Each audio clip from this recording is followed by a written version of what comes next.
आओ रे, पावन प्रयाग की पावन धरती पे कुंभ नहाओ रे। आओ रे, आओ रे, आओ रे, आओ रे। कि इतिहास जो महाकुंभ में जुड़ा हुआ है, तो आप साहित्य से जुड़े हुए व्यक्ति हैं और महाकुंभ में इतिहास का जो पूरा वर्णन है, सर आप कृपया हमारे दर्शकों को सर प्रकाश डालिए, क्योंकि आप साहित्य से जुड़े व्यक्ति हैं और प्रयागराज धरती आपसे जुड़ी है। इसके पहले भी आप महाकुंभ में जुड़े रहे हैं, तो सर कृपया हमारे दर्शकों को। अभिषेक जी मैं बताता हूँ, देखिए साहित्य जो है समय का दर्पण होता है और वो कहते हैं हम समय का स्वर्ण समय का गान है, हम समय की शिला का अमिट निशान है।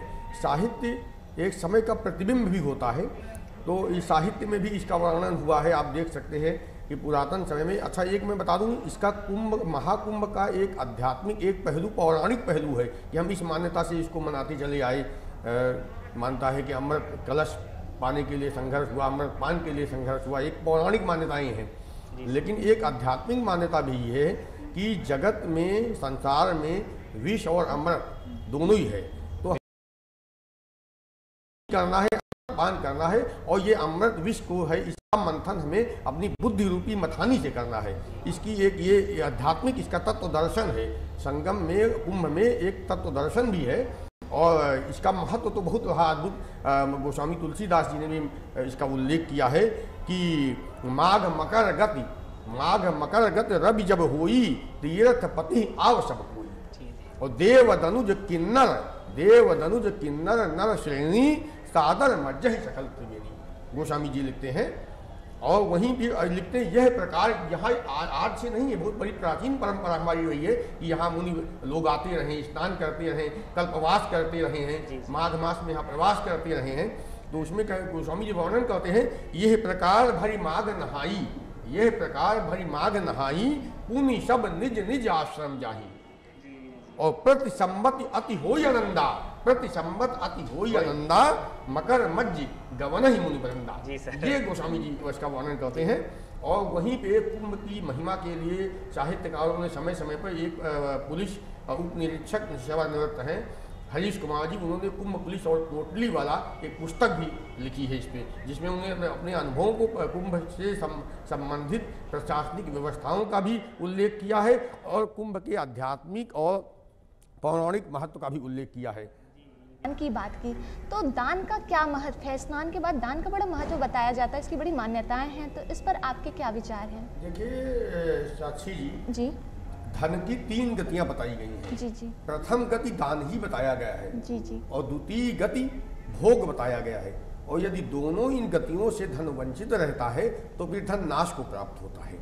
तो ये धन की 3 गतियां अत्यंत महत्वपूर्ण हैं। दान वजह परमार्थ की भाव सर्वे भवन्तु सुखिनः सर्वे सन्तु निरामयाः सर्वे भद्राणि पश्यन्तु मा कश्चित् दुर्भाग् भवेत्। हमारी ये भारतीय संस्कृति है। वसुधैव कुटुम्बकम का उद्घोष हमने किया है, पूरी वसुधा को हमने कुटुंब माना है। तो उसमें हमें वसुधा को दान देंगे, कोई भी वंचित न हो। दान को सुपात्र को दान देना चाहिए कि जो उसका दान पाने का पात्र है उसे दान देना चाहिए। तो इस प्रकार हमारी संपूर्ण सृष्टि जो रचना है, जो सारी परंपरा समाज की परंपरा है, वो एक सुचारू रूप से संचालित होती है। ये दान की महत्ता है। सर आपने आस्था की बात की, तो लोगों की आस्था ये भी है, जो महापर्व होता है, महापर्व पे संगम का जो जल होता है वो अत्यंत कहते हैं कि चमत्कारी और दैवीय हो जाता है। तो क्या सर आप हमारे दर्शकों को इस पे साहित्यिक क्या मतलब है प्रकाश डालेंगे सर? साहित्यिक क्या महत्व है, साहित्य क्या बताता है इस पर? देखिए जल तो नदी का बहता हुआ जल और तमाम ऐसे पदार्थों खनिज पदार्थों से होता हुआ जल, यदि ये विशुद्ध जल जो है जब इसमें स्नान लोग करते हैं तो समस्त कष्ट दूर होते हैं और तमाम उसको न तो उसका आध्यात्मिक लाभ मिलता है बल्कि शारीरिक लाभ भी मिलता है। शरीर भी स्वस्थ रहता है और मन भी प्रसन्न रहता है और सकारात्मक ऊर्जा का संचार होता है। जब सकारात्मक ऊर्जा का संचार होता है तो तमाम नकारात्मकताएं नष्ट होती हैं और स्फूर्ति का संचार होता है। तो इसलिए नदी में जल के स्नान का अत्यंत महत्व है। लोग इसीलिए पर्व के दिन स्नान जो होता है, सुबह का स्नान, इसीलिए ज्यादा महत्व देते हैं। प्रातः काल और फिर सूर्य देव का प्रातः काल जब हमारे सूर्य की किरणें हमारे शरीर पर पड़ती हैं, हम सूर्य देव को नमन करते हैं तो एक अद्भुत दिव्य ऊर्जा की प्राप्ति होती है। विनय जी, ये कुंभ के आयोजन ना वर्षों से होते आ रहे हैं और इस बार तो महाकुंभ का आयोजन हो रहा है। आपने इनको बड़ी बारीकी से देखा होगा, बड़े मतलब करीबी से देखा है, आप यहीं के हैं, तो उन कुंभ में और इस महाकुंभ में क्या अंतर है हमारे दर्शकों के सामने आप? देखिए साक्षी जी, मैं पिछले कुंभ में भी आया था और इस महाकुंभ में भी मुझे आने का सौभाग्य प्राप्त हुआ है। दोनों में काफ़ी अंतर है। अंतर ये है कि एक तो हमारे तकनीक का जो विकास हुआ है और हमारी सरकारों का भी ये फोकस थोड़ा हुआ है अधिक कि हम तकनीक का उपयोग करें, तो ये डिजिटल कुंभ भी हो रहा है। तमाम सूचनाएं का संचार आज तकनीक के माध्यम से हो रहा है। तो वो आज बैठे कुंभ के दर्शन जो कह लें कि उसके तकनीक के माध्यम से दर्शन वो अपने स्थलों पे बैठ के कर सकते हैं और बड़ी मोहक है। वो सम्मोहक इतनी है कि वो फिर वो दर्शन करने के लिए वहाँ उत्कट होते कुंभ की ओर आकर्षण बढ़ता है। ये भी एक अद्भुत है। और यहाँ आने के पश्चात आप देखिएगा कि इतनी सुंदर व्यवस्था हुई है, घाट घाट की छटा निराली है। और आप जाइएगा कि बिल्कुल जो अखाड़ों में सुंदर, मैं देख रहा हूँ, मैं पिछली बार मैंने प्रवास किया, टेंट की व्यवस्था या उन व्यवस्थाओं में भी बड़ा सुधार हुआ है। प्रशासनिक व्यवस्था पे हमारे पुलिसकर्मी जो हैं बहुत ही तत्परता के साथ जगह जगह अगर कोई मार्ग पूछ रहा मैं देखता हूँ तो बहुत आसानी से उसे मार्ग बताते हैं कि नहीं इधर जाइए इधर जाइए। इतना कुंभ एक महानगर बन गया है। ये महाकुंभ का जो स्थल है ये कोई साधारण नहीं है। यहाँ जो बड़े बड़े महानगरों से भी बड़ा महानगर बन गया, कई महानगरों को समाहित किए हुए कुंभ का दृश्य है, क्योंकि यहाँ भीड़ का भी सैलाब है, भीड़ का भी कुंभ महाकुंभ है, तमाम संस्कृतियों का कुंभ है। यहाँ विदेशी भी आए हुए हैं, अपने देश के लोग, विभिन्न अंचलों से लोग आए हुए हैं। तो यहाँ विभिन्न संस्कृतियों का, विभिन्न भाषाओं का, विभिन्न संस्कारों का भी एक महाकुंभ हो रहा है और नज़ारा यहाँ का बिल्कुल अद्भुत है, दिव्य नज़ारा है। जैसा कि विनय जी बताया आपने, इस कुंभ में देखिए कहीं ना कहीं परिवर्तन, जो समय का चक्र होता है वो परिवर्तित करता है। इस बार इस महाकुंभ में डिजिटल तरीके से हर चीजें अपनाई जा रही हैं, कहीं ना कहीं समय का बदलाव है सर। तो क्या सर इस महाकुंभ में ये जो डिजिटल का है, आप किस नज़रिए से आप देखते हैं? देखिए, इससे बहुत आसानी हो रही है। एक तो इतना महाकुंभ, इतना विराट नगर बना हुआ है, जैसे कहीं पहुंचना हो आपको हर आजकल लगभग हर हाथ में एक स्मार्ट मोबाइल है, स्मार्टफोन है। तो आप कहीं किसी स्थल पे पहुंचना है, आप भ्रमित हो जाते, तुरंत ही गूगल लोकेशन डाल दीजिए वहाँ की, जी, आप आसानी से उस स्थल पे पहुंच जाएंगे। तो ये भी एक बहुत बड़ी सुविधा हो रही है तकनीक के माध्यम से। और भी जानकारी जानने के लिए कुंभ के विषय में आप जानकारी जाइए, मैप भी बना हुआ है इसका कि कुंभ में कहाँ कहाँ क्या क्या है, तो उस मैप को आप देख लीजिए, उसके माध्यम से पहुँच जाइए। हनुमान जी के लेटे हुए हनुमान जी के दर्शन करिए, संगम तट पे जाइए, स्नान करिए। और संगम का क्षेत्र भी विस्तृत क्षेत्र है, एक विशेष भाग को ही संगम नहीं, संगम का क्षेत्र फैला हुआ है, तो वहाँ लोग जाकर के अपना आराम से स्नान कर सकते हैं। तो भीड़ भी एक जगह केंद्रित नहीं होगी और सभी जगह स्नान कर सकते हैं। भीड़ नियंत्रण एक तरह से कह सकते हैं, नियंत्रण है तो डिजिटल तरीके से। और कहीं कोई यदि भ्रमित हो जाता है तो तुरंत गूगल लोकेशन का सहारा लेकर के, सर डिजिटल तरीके से खोया पाया केंद्र भी बनाया गया है, केंद्र भी बना हुआ है। तो ये बड़ी सुविधा है। मान लो आप जिस अखाड़े से आप आए हैं या कहीं प्रवास किया आपने, वहाँ से वहाँ पे स्नान करने गए हैं, अब आप भूल जाते हैं कि उस अखाड़े का मार्ग कहाँ है, इतने जनसैलाब के बीच में, तो आप तकनीक के माध्यम से बहुत आसानी से पहुँच सकते हैं। और पूरे इसको सेक्टर में विभाजित किया गया है, तो इसलिए भी कोई आसानी नहीं। किसी से आप पूछिए मुझे सेक्टर 4 में जाना, सेक्टर 7 में जाना है, सेक्टर जिसका नाम लेंगे आपको दिशा निर्देश मिल जाएगा, आप पहुंच जाएंगे आसानी से। बिल्कुल। प्रशासन की व्यवस्था की आपने बात की, तो आप हमारे आने वाले श्रद्धालुओं से भी कुछ कहना चाहेंगे, वो किस प्रकार प्रशासन का सहयोग कर सकते हैं उनकी व्यवस्था में?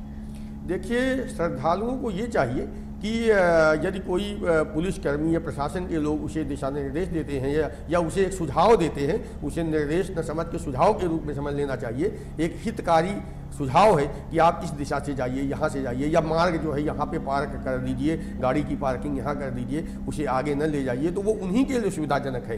क्योंकि यदि उसको वो नहीं मानते, अवहेलना करते हैं, लेकर के जाते हैं, तो अंततोगत्वा स्थिति ये उत्पन्न होती है कि मार्ग बाधित हो जाता है।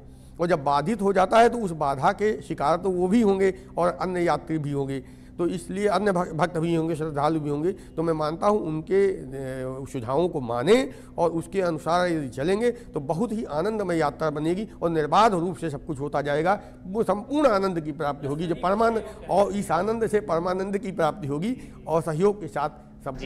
जब सुविधा और इस सब की बात होती है तो प्रशासन द्वारा स्वच्छ कुंभ की भी बात कही गई है जी। तो विनय जी और शालिनी जी, आप इस कुंभ को देख रहे हैं तो इसमें स्वच्छता का जो रूप है उसे आप दर्शकों से साझा करें कि आप कैसे स्वच्छ कुंभ को देखते हैं और कैसे इसे स्वच्छ बनाए रख सकते हैं। देखिए, स्वच्छता का विशेष महत्व पिछले कुंभ में भी दिया गया था। मैं आया था, मैं इसका साक्षी स्वयं में हूँ, साक्षी जी। जी। और इस कुंभ महाकुंभ में भी मुझे आने का सौभाग्य प्राप्त हुआ है, सुअवसर प्राप्त हुआ है। मैं अपने मित्रों के साथ भी आया हूँ और परिवार के साथ आया हूँ और मैं देख रहा हूँ जगह जगह कहीं कोई गंदगी नहीं देखने को मिल रही है और हमें गंदगी की ओर देखना भी नहीं, दृष्टि भी नहीं रखनी चाहिए, लेकिन दृष्टि स्वच्छता की ओर रखनी चाहिए। तो देखने को भी गंदगी नहीं मिल रही, अच्छा गंदगी है भी नहीं तो मिलेगी भी कहाँ से। इतने ही जगह जगह व्यवस्था किए गए, इतने शौचालय हैं और हर अखाड़ों में भी, आश्रमों में भी पृथक पृथक रूप से उसकी व्यवस्था की गई है। तो कहीं कोई अस्वच्छता आपको देखने को नहीं मिलेगी। संपूर्ण वातावरण स्वच्छ है और स्वच्छता में मुझे सहयोग भी करना चाहिए। यदि कोई हमारी डिस्पोजल की जाने वाली वस्तु है तो उसे हम कूड़ेदान में ही डालें और यत्र तत्र उसको न बिखरा दें। तो इन चीज़ों को, क्योंकि वो उससे हम भी संबंधित हैं, हमने कुछ पल के लिए तो हम सोचते हैं व्यक्तिगत रूप से हमने इसको अपने मुक्ति पा गए, इसको हमने हटा दिया, लेकिन कहीं ना कहीं पलट के या हमने केले का छिलका है हमने मार्ग में डाल दिया उदाहरण के लिए, लेकिन उस मार्ग में यदि मुझे भी कभी वापस आना पड़ गया या वहीं पता लगा मेरा कोई भाई बंधु ही वापस उस मार्ग से आया और उस पर उसका पैर पड़ गया, फिसल गया, तो उसका शिकार वो भी होगा। तो कहने का तात्पर्य ये है कि जो है हमें स्वच्छता के लिए सहयोग ये बहुत देना है कि जहाँ महाकुंभ में जी श्रद्धा के साथ साथ स्वच्छता का भी ध्यान देना है। बिल्कुल, तभी बिल्कुल, और तभी वो संपूर्ण हमारे लिए स्वास्थ्य के लिए भी लाभकारी होगा। लाखों श्रद्धालु आते हैं, उनकी श्रद्धाएं हैं जी, हम स्वच्छ रखें, स्वच्छ रखें, स्वस्थ रहें। विनय जी, इतने सारे सांस्कृतिक कार्यक्रम और बहुत सारी गतिविधियां इस महाकुंभ पर्व में चल रही हैं और आप साहित्य के क्षेत्र से आते हैं, तो कुछ कविता या किस माध्यम से आप कुछ कहना चाहेंगे? देखिए, मैं एक कविता निवेदित कर देता हूँ और उस कविता में आपको कुंभ का दृश्य और दर्शन देखने को मिल जाएगा। और उसमें सबसे बड़ी बात जो कुंभ की से हमें तत्व दर्शन लेना है, आध्यात्मिक चेतना उससे जो लेनी है, उसका भी संदेश कविता में मिलेगा आपको। कविता जब उदात्त यदि नहीं है तो अपने लक्ष्य को नहीं प्राप्त करती, तो कविता उदात्त होनी चाहिए, उसमें संदेश निहित होना चाहिए। तो पंक्तियाँ निवेदित करता हूँ कि संगम का दृश्य विहंगम है, संगम का दृश्य विहंगम है, घाट घाट की छटा निराली है। संगम का दृश्य विहंगम है, घाट घाट की छटा निराली है। और दिव्य ज्ञान की गंगा यहाँ प्रवाहित, दिव्य ज्ञान की गंगा यहाँ प्रवाहित, उत्सव की चहुं ओर लाली है। दिव्य ज्ञान की गंगा यहाँ प्रवाहित, उत्सव की चहुं ओर लाली है। और महाकुंभ का ऐसा लगता पर्व, महाकुंभ का ऐसा लगता पर्व जैसे दिन में होली रात दिवाली है। महाकुंभ का ऐसा लगता पर्व जैसे दिन में होली रात दिवाली है। संगम का दृश्य विहंगम है, घाट घाट की छटा निराली है। अब ऐसे सजे अखाड़े तंबू गाड़े, ऐसे सजे अखाड़े तंबू गाड़े, हर वस्तु यहाँ आभा वाली है, हर वस्तु यहाँ आभा वाली है। और अंबर से उतरे हों जैसे भूपर भूप, अंबर से उतरे हों जैसे भूपर भूप, लगता देवलोक हो गया खाली है। संगम का दृश्य विहंगम है, घाट घाट की छटा निराली है, घाट घाट की छटा निराली है। और अगणित विभूतियाँ यहाँ पधारी, अगणित दृश्य और अदृश्य अनेक रूपों में यहाँ विभूतियाँ उपस्थित हैं संगम के महाकुंभ के पावन तट पर। तो अगणित विभूतियाँ यहाँ पधारी, लगता सारे लोक हो गए खाली हैं, लगता सारे लोक हो गए खाली हैं। अद्भुत यहाँ नज़ारे दिखते, अद्भुत यहाँ नज़ारे दिखते, नजरें जहाँ कहीं भी डाली है। अद्भुत यहाँ नज़ारे दिखते, नजरें जहाँ कहीं भी डाली हैं। संगम का दृश्य विहंगम है, घाट घाट की छटा निराली है। और अपनी अपनी मस्ती में मशगूल, अपनी अपनी मस्ती में मशगूल, संत महंत यहाँ न कोई खाली है। अपनी अपनी मस्ती में मशगूल, संत महंत यहाँ न कोई खाली है। और सुख दुख का संगम संसार में, अतत्व दर्शन की बात हो रही है, पंक्तियाँ निवेदित है कि संगम सुख दुख का संगम संसार में, सुख दुख का संगम संसार में। और संगम की मस्ती मतवाली है, संगम का दृश्य विहंगम है, घाट घाट की छटा निराली है, घाट घाट की छटा निराली है।